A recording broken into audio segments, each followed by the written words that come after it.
Just behind me, on the opposite side of the bay, stands the ruin of Scarborough Castle. It's beautiful, but it's haunted by something pretty ugly.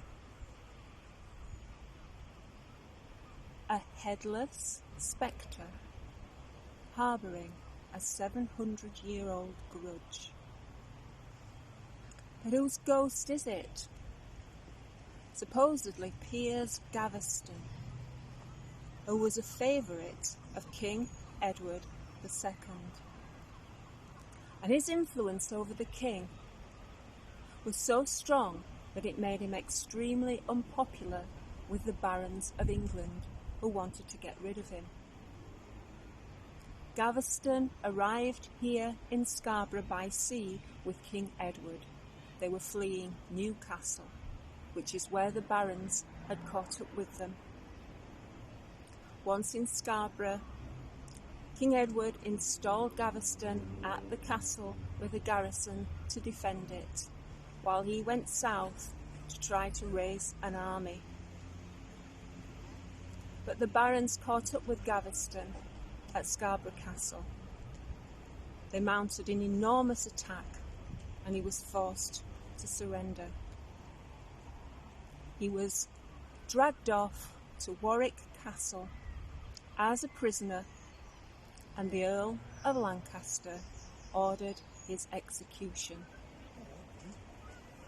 The 19th of June, 1312, was the day he was beheaded. Down near Warwick, not here at Scarborough, but his decapitated corpse was brought here to Scarborough, where it seems some malevolent essence of him has remained ever since.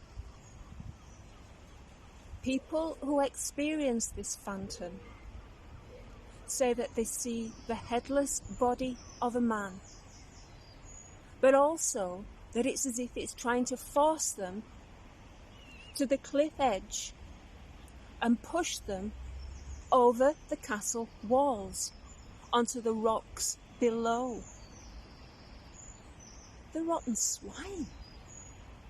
I mean, I know it must have been a terrible death that he had, but for goodness sake, there's no point taking it out on innocent people centuries later.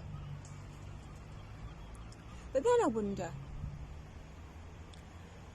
if this ghost of Piers Gaveston is somehow stuck in the mode of defending that castle, like he was before he was dragged off to his horrible death, and that he sees modern day visitors to the castle as centuries old invaders.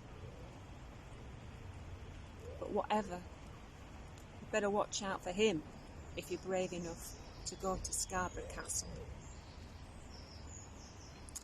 If you like ghost stories, check out the Facebook page of Ghostkeeper of York, because he's got some brilliant ones.